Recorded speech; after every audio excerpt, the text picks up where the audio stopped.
सर्दी में पालक मूली के चटपटे पराठे बेचने वाली बहू। कड़कड़ाती ठंड का मौसम है। कॉलोनी के बड़े बड़े बंगलों के बीच में ये छोटा सा घर अपनी अलग ही कहानी कह रहा है। छत पर वैदेही शॉल ओढ़े हुए है और पौधों में पानी डाल रही है। अरे वाह, मेरी मेहनत रंग ला रही है। देखो तो सही कितनी सफेद और ताजी है मूली। ये बाजार की सड़ी गली सब्जियों से तो लाख गुना अच्छी है। इसे कहते हैं देसी घी जैसी शुद्धता। अब इसके पराठे बनेंगे तो ससुर जी उंगलियां छाटते रह जाएंगे। अरे ओ मेरी अन्नपूर्णा, अब नीचे भी आ जा। यह सर्दी में जमकर बर्फ का गोला बनने का इरादा है। चाय ठंडी हो रही है और तेरे ससुर जी को तेरे हाथ का नाश्ता चाहिए। आ रही हूँ माँ जी, बस ये धनिया तोड़ लूं। भगवान बस मेरे इस छोटे से परिवार को किसी की नजर न लगे। हम अमीर नहीं हैं, पर खुशियों के मामले में हम किसी अंबानी से कम नहीं हैं। हरिशंकर जी और निशांत सोफे पर बैठे हैं। टेबल पर फाइलों का ढेर लगा है। निशांत बेटा, एक बार फिर सोच ले।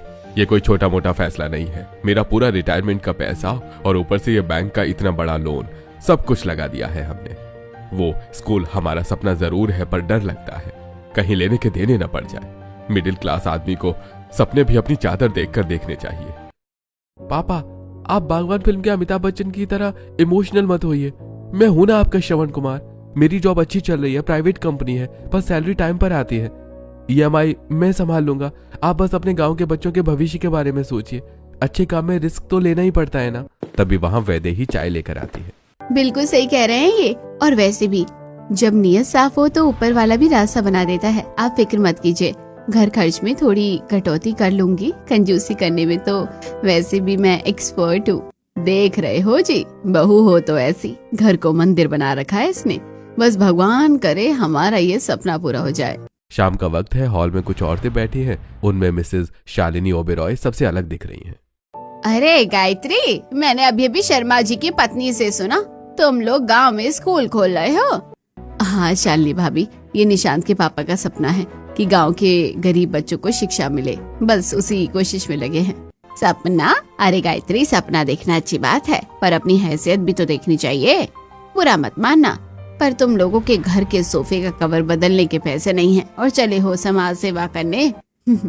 आंटी जी, बड़प्पन बैंक बैलेंस से नहीं दिल से होता है। हमारे पास जो है हम उसी में खुशियाँ ढूंढ लेते हैं। ओहो, बहू तो बहुत फिलॉसफी झाड़ती है बेटा। ये बातें सीरियस में ही अच्छी लगती है। रियल लाइफ में ना मनी बोलता है, मनी। वैदेही और गायत्री एक दूसरे को देखती हैं। ऐसे ही समय बीत जाता है। एक दिन निशांत का एक एक्सीडेंट हो गया था और साथ में हरिशंकर जी को भी हार्ट अटैक आ गया था। दोनों को ही एडमिट किया गया था। देखिए, निशांत जी की हालत बहुत नाजुक है। पैर की हड्डी बुरी तरह से टूटी है। कम से कम 6 महीने का बेड रेस्ट। और हरिशंकर जी, उनका हार्ट अटैक छोटा नहीं था। सर्जरी करनी पड़ेगी उनकी भी।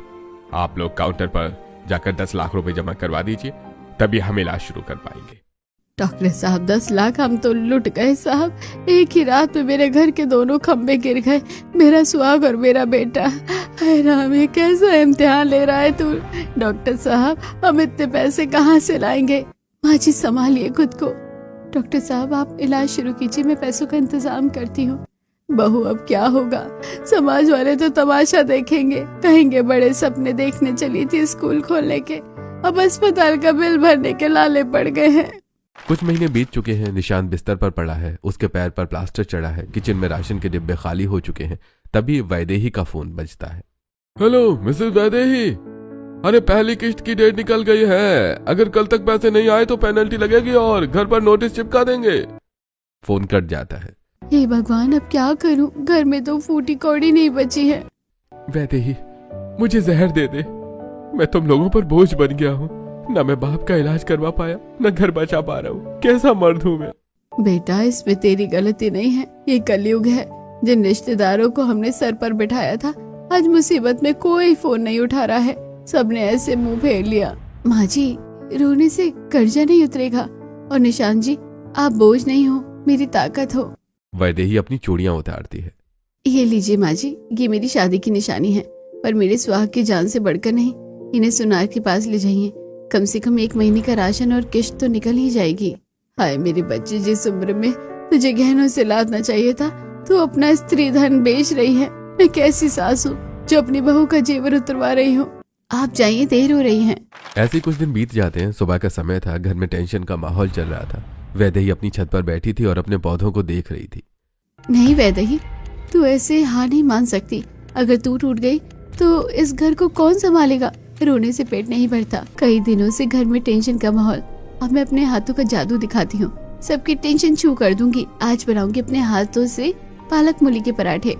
वैदेही ताजी मूली, पालक और धनिया तोड़कर किचन में लाती है। आज ऐसा खाना बनाऊंगी कि एक पल के लिए ही सही सबका गम भुला दूंगी। लोग कहते हैं ना कि दुख में खाना हलक से नीचे नहीं उतरता, पर मैं कहती हूँ कि अच्छा खाना ही दुख से लड़ने की ताकत देता है। आज सादा पराठा नहीं बनेगा, आज बनेगा हिम्मत वाला पराठा। इसमें मेरा वो सीक्रेट मसाला जाएगा। खुशबू ऐसी होनी चाहिए कि मुर्दे में भी जान डाल दे। सुबह थी, बाहर इतना घना कोहरा था। वैदेही किचन में पालक मूली के पराठे बना रही थी। पराठों की खुशबू किचन की खिड़की से, जो कि पास के पार्क में खुलती थी, उससे बाहर निकल रही थी। वाह, खुशबू तो ऐसी है कि मास्टर शेफ के जज भी नंबर दे दे। बस भगवान करे घर का ये तनाव भी इस धुएं की तरह बाहर निकल जाए। खिड़की के उस पार पार्क में कुछ अमीर बुजुर्ग और लोग वॉक कर रहे थे। ठंड से उनके दांत किटकिटा रहे थे। तभी वो खुशबू हवा में तैरती हुई उनके नाक तक पहुंचती है। अरे शर्मा जी रुको। यह खुशबू, हो ये तो सीधे दिल पर दस्तक दे रही है। ऐसा लग रहा है जैसे जन्नत के दरवाजे खुल गए हों। अरे लगता है किसी के घर में 56 भोग बन रहे हैं कर्नल साहब। हमारे नसीब में तो वही उबला हुआ अंडा और फीकी चाय लिखी है। अरे नसीब बदलना पड़ता है शर्मा जी। यह खुशबू जहाँ से आ रही है वहां तो मैं जाकर रहूंगा। कर्नल गिल खुशबू का पीछा करते हुए वैदेही की रसोई की खिड़की के पास पहुंचते हैं। खिड़की के उस पार वैदेही काम कर रही है। कौन है वहाँ? बेटा डरो मत, मैं कर्नल गिल हूँ। यहीं पास वाले बंगले में रहता हूँ। वो माफ करना बेटा, पर तुम क्या बना रही हो? इसकी खुशबू ने तो भूख जगा दी है। कसम से ऐसी महक तो मैंने अपनी माँ के हाथ के खाने के बाद आज महसूस की है। जी वो अंकल जी, मैं मूली और पालक के पराठे बना रही थी घर के लिए। बेटा बुरा ना मानो तो क्या एक पराठा चखाओगी? जी अंकल जी, अभी देती हूँ। वैदेही खिड़की से एक पराठा प्लेट में रखकर कर्नल गिल को थमा देती है। कर्नल गिल के हाथ में वो गर्मा गर्म पराठा आता है। वो कांपते हाथों से एक टुकड़ा तोड़ते हैं और मुंह में डालते हैं। जैसे ही स्वाद जुबान पर लगता है, उनकी आंखें बंद हो जाती हैं।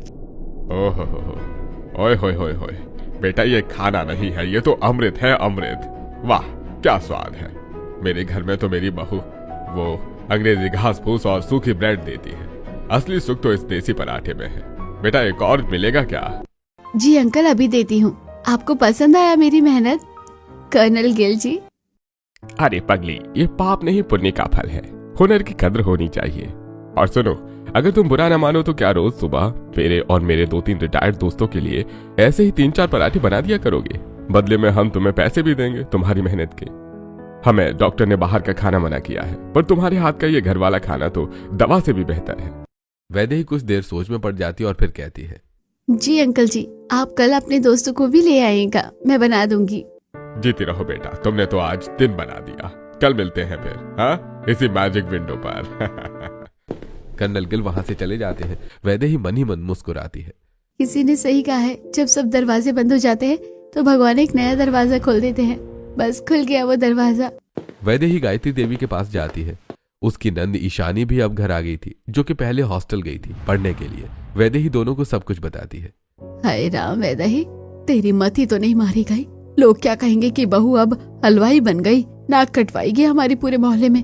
अगर वो शालिनी ओबराय को पता चल गया ना तो वो पूरे शहर में ढिंडोरा पीट देगी। नहीं नहीं नहीं नहीं, ये नहीं हो सकता। माँ जी, नाक तो तब करती है जब किसी के आगे हम हाथ फैलाते हैं और वो खाली लोटा देते हैं। याद है ना, बुआ जी ने फोन तक नहीं उठाया था। ये चोरी का पैसा नहीं है, मेहनत का है। और रही बात समाज की, तो समाज वाले घर का राशन भरने नहीं आएंगे। हाँ भाभी सही कह रही है, प्यार और परिवार की बात हो तो सब जायज है। पापा और भैया को पता चला तो वो भी अपनी मर्द वाली ईगो लेकर बैठ जाएं। पर घर तो हमें ही चलाना है ना। पर बेटा तेरे ससुर जी, अगर उन्हें पता चला कि उनकी बहू खिड़की से पराठे बेच रही है तो वो जीते जी मर जाएंगे। इसलिए तो ये हमारा सीक्रेट मिशन है माँ जी। ये बात सिर्फ हम तीनों औरतों के बीच रहेगी, मर्दों को भनक भी नहीं लगने देंगे। सुबह वो सो रहे होंगे और हमारा काम हो जाएगा। ठीक है, हम सब साथ में मेहनत करेंगे। सुबह के 5 बज रहे हैं। बाहर अभी अंधेरा है। तीनों औरतें किसी जासूस की तरह दबे पांव काम कर रही हैं। वैदेही तेजी से बेलन चला रही है। गायत्री देवी तवे पर पराठे सेक रही है और ईशानी खिड़की के पास खड़ी है। माँ जी धीरे, चिमटा तवे पर मत पटको, आवाज सीधे बेडरूम तक जाएगी। अगर निशान जी उठ गए तो प्रलय आ जाएगी। अरे तो क्या करूँ, ये पराठा चल रहा है। भगवान, बुढ़ापे में क्या क्या करना पड़ रहा है। कभी सोचा नहीं था कि सास भी कभी बहू थी, कि जगह सास भी कभी बावर्ची थी वाला रोल करना पड़ेगा। भाभी, वो एजेंट 007 यानी कर्नल अंकल आ गए हैं, साथ में 2 दादाजी और हैं। जल्दी लाओ माल। ये लो, और ईशानी पैसे ध्यान से लेना, गिन लेना पूरे हैं या नहीं। पराठों की प्लेट बाहर देती है। गुड मॉर्निंग अंकल, ये लीजिए आपका इम्यूनिटी बूस्टर। सभी ईशानी को पैसे देते हैं। ईशानी जल्दी से पैसे ले लेती है। हे लक्ष्मी माता, तेरा शुक्र है, आज कम से कम दाल और चावल तो मिलेंगे। वैदही, तू तो सच में जादूगरनी है। अभी तो शुरुआत है माँ जी। कुछ दिन बीत चुके हैं। अब सुबह का नजारा बदल गया है। पार्क वाली खिड़की पर अब सिर्फ बुजुर्ग नहीं बल्कि लड़के लड़कियां और स्कूल जाते बच्चे भी खड़े हैं। वैदेही के हाथ मशीन की तरह चल रहे हैं। आंटी आंटी, प्लीज 2 बुलाते दो, स्कूल बस आने वाली है। मम्मी ने लंच नहीं दिया आज। रुको रुको छोटू उस्ताद, लाइन में आ जाओ, यहाँ भंडारा नहीं चल रहा है, वैदही कैफे है। भाभी जल्दी, कस्टमर वेट कर रहे हैं। दीदी, वो कल वाली लाल चटनी भी देना। कसम से वो खाकर तो गर्लफ्रेंड की याद आ गई थी, इतना तीखा और चटपटा था। देख रही है ननद रानी, तेरी भाभी के हाथ का जादू सर पर चढ़कर बोल रहा है। बहू, आटा खत्म होने वाला है, पर चिंता मत कर, कल जो कमाई हुई थी ना, उससे मैंने निशांत की दवाइयाँ भी मंगवा ली और आटा भी। सच कहूँ तो आज मुझे शर्म नहीं आ रही है, बल्कि गर्व हो रहा है। हमने किसी के आगे हाथ नहीं फैलाया। बस माँ जी, यही तो होना चाहिए था। अब देखिए कैसे हमारे दिन बदलते हैं। खिड़की पर भीड़ बढ़ती जा रही थी और साथ ही बढ़ती जा रही थी आमदनी। ऐसी कुछ दिन बीत जाते हैं। एक दिन की बात है, सुबह का समय था। वैदेही, गायत्री देवी और ईशानी किचन में काम में लगी हुई थी। आज जल्दबाजी में उन्होंने किचन का दरवाजा बंद नहीं कर पाया था। निशांत वहां आता है और ये सब देख लेता है। वैदेही, ये क्या तमाशा चल रहा है मेरे घर में? निशांत जी, वो मैं। चुप रहो, सब देख लिया मैंने। तुम लोग अब दुकानदार बन गए हो। अरे मेरे घर की औरतें अब खिड़की से सौदा करेंगी। मेरी बीमारी का इतना मजाक बना दिया। अरे अगर मैं कमा नहीं पा रहा था तो क्या मुझे मरा हुआ समझ लिया? बेटा शांत हो जा, बहू तो बस। माँ, आप भी, आपने रोका नहीं इसे। लोग क्या कहेंगे? ये निशांत अपनी बीवी की कमाई खा रहा है। मर्द की कमाई बंद क्या हुई? तुम लोगों ने तो घर को ढाबा बना दिया। अरे शर्म आनी चाहिए। बंद करो ये नाटक, अभी के अभी। भैया प्लीज भाभी को मत डांटो, हम सब तो बस हेल्प कर रहे थे। सभी हॉल में इकट्ठा हो चुके थे, झगड़ा चल रहा था। तभी वहाँ लोन रिकवरी एजेंट अर्जुन आता है। वो बहुत गुस्से में लग रहा था। और निशांत बाबू, बाहर निकलो, बहुत छुप लिए। आज किस्त के चाहिए, वरना सामान उठाकर ले जाएंगे। शोर सुनकर हरिशंकर जी भी बाहर आ जाते हैं। अरे थोड़ा समय और दे दो, बेटे का एक्सीडेंट हुआ है और मेरी तबीयत। ये रोना धोना अपने पास रखो काका, बैंक इमोशन से नहीं, EMI से चलता है। लगता है आप लोग ऐसे नहीं मानेंगे, घर का सामान ही ले जाना पड़ेगा। रुको प्लीज रुको, मैं इंतजाम करता हूँ। और वैसे भी घर में कुछ ले जाने को बचा ही नहीं है, सब कुछ पहले ही जा चुका है।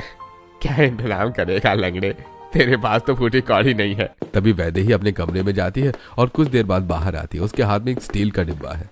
खबरदार जो आगे कुछ बोला तो ये लीजिए आपकी किश्त, इसमें पूरे पैसे हैं। एक एक नोट पसीने की कमाई का है, गिन लीजिए। और हाँ, हमने लोन लिया है, ईमानदारी से चुका देंगे, बदतमीजी करने की कोई जरूरत नहीं है।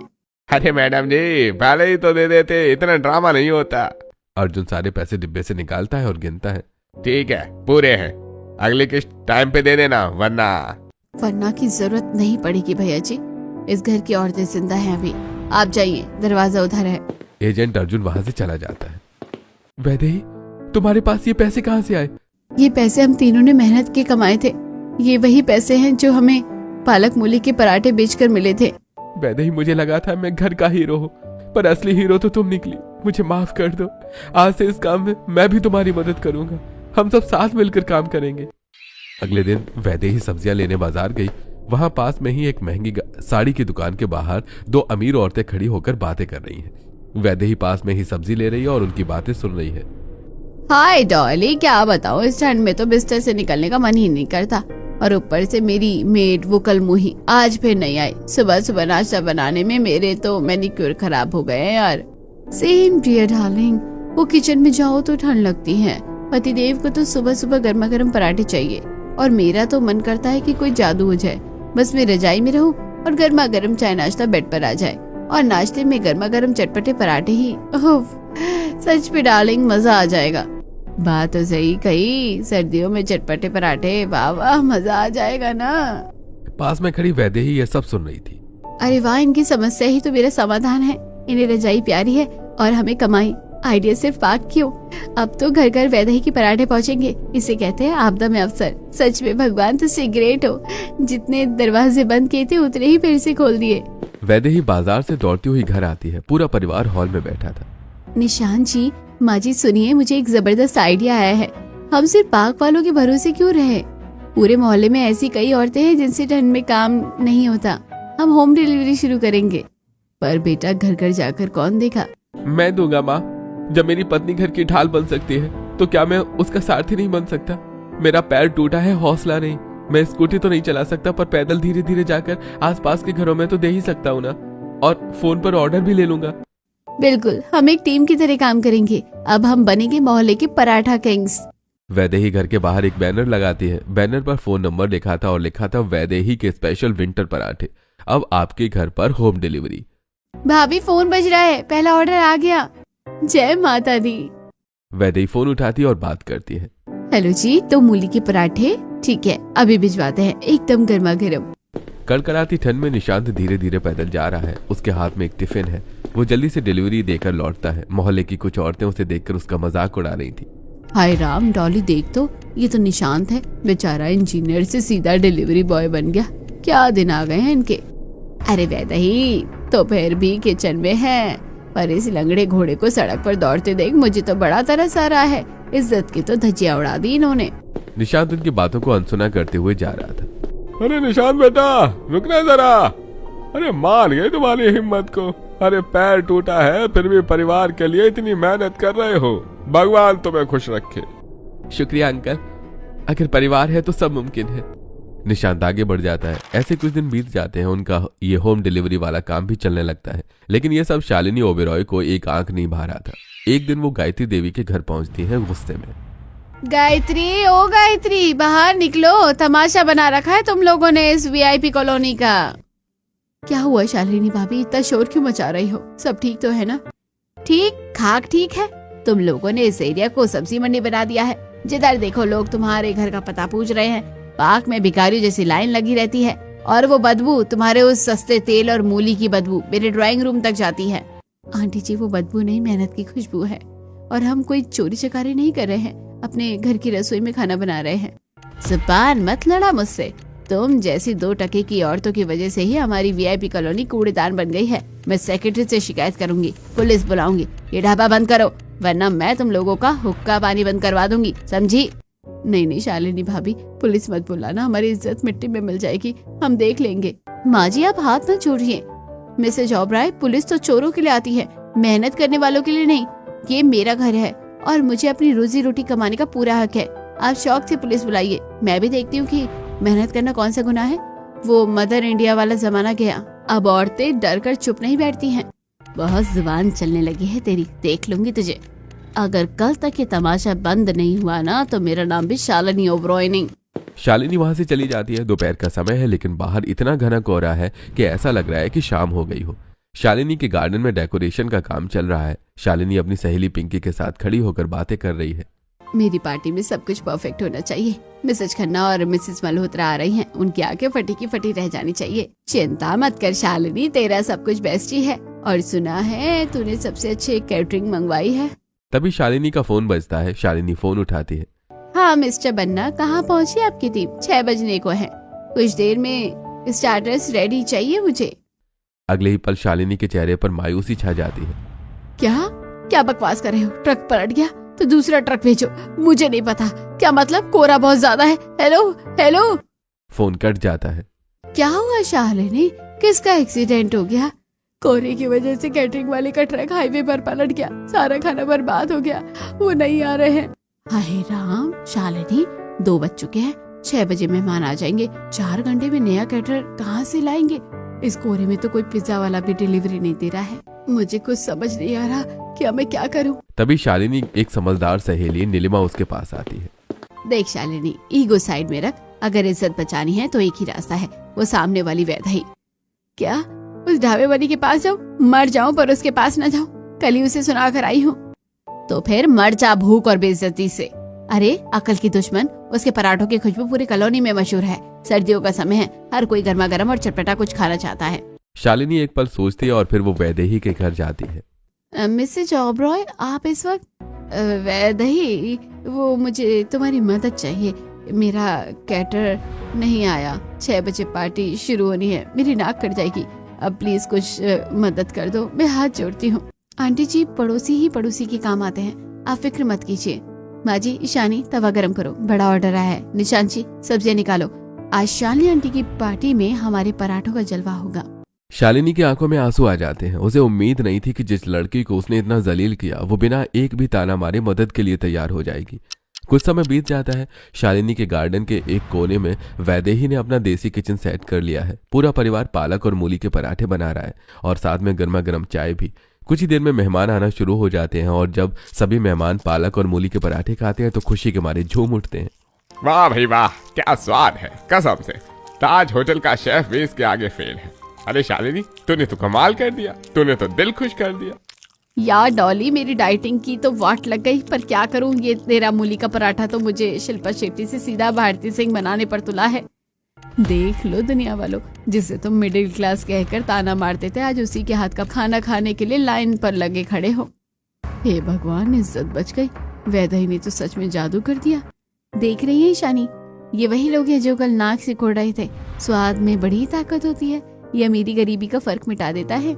समय बीतता है, सारे मेहमान जा चुके हैं, गार्डन खाली हो चुका है। वैदेही और उसका परिवार अपना सामान समेट रहा है। शालिनी ओबेरॉय धीरे धीरे उनके पास आती है और उनको पैसे देती है। ये लो वैदेही, तुम्हारे पैसे, और ये ऊपर से इनाम। आज तुमने मेरी नाक कटने से बचा ली है। अगर तुम ना होती तो मैं आज समाज में कहीं मुंह दिखाने लायक नहीं रहती। वैदेही बस अपनी मेहनत के पैसे लेती है और बाकी के वापस लौटा देती है। आंटी जी, ये मेरे सामान और मेहनत के पैसे हैं, बस इतना ही काफी है, बाकी आप रख लीजिए। अरे रख लो पगली, अमीर से पैसे लेने में कैसी शर्म, तूने काम किया है। शर्म नहीं आंटी, मुसीबत के समय व्यापार नहीं किया जाता, मदद की जाती है। और वैसे भी हमारे यहाँ कहते हैं पड़ोसी ही पड़ोसी का पहला रिश्तेदार होता है। आज आपकी इज्जत बची तो समझो हमारी भी बच गई। मैं भी कितनी गलत थी वैदेही, मैं अपने बंगले और बैंक बैलेंस के घमंड में इतना अंधी हो गई थी कि इंसान को इंसान नहीं समझा। आज मुझे एहसास हुआ है कि बड़ा घर होने से कोई बड़ा नहीं होता, दिल बड़ा होना चाहिए। तू जीत गई बेटा, मैं हार गई, मुझे माफ कर दे। चलो देर आए दुरुस्त आए, सुबह का भूला अगर घर शाम को आ जाए। शालिनी भाभी, उसे भूला नहीं कहते हैं। शालिनी और गायत्री गले मिलती है। निशांत और ईशानी मुस्कुरा रहे थे। कुछ समय बीत जाता है। जहां पहले सिर्फ एक खिड़की खुलती थी वहां अब एक काउंटर लग चुका है। काउंटर के ऊपर बड़ा सा बोर्ड लगा है, वैदेही के स्पेशल मूली पालक के पराठे। अब वहां हर रोज बहुत भीड़ लगती है। शाम का वक्त था, पूरा परिवार एक साथ बैठकर चाय पराठों का लुत्फ ले रहे थे। अब तो होम डिलीवरी बढ़ती जा रही है, सोच रहा हूँ कुछ लड़के रख लूं होम डिलीवरी के लिए। हाँ भैया, इससे हमारी ज्यादा डिलीवरी होगी। बेटा, गांव से सरपंच जी का फोन आया था, हमारे स्कूल की इमारत तैयार हो गई है, सब कुछ हो गया, अगले हफ्ते उद्घाटन का मुहूर्त निकला है। ये सब वैदेही की वजह से हुआ है। अगर आज वैदेही नहीं होती तो पता नहीं हम लोगों को क्या होता। भगवान ऐसी बहू हर किसी को दे।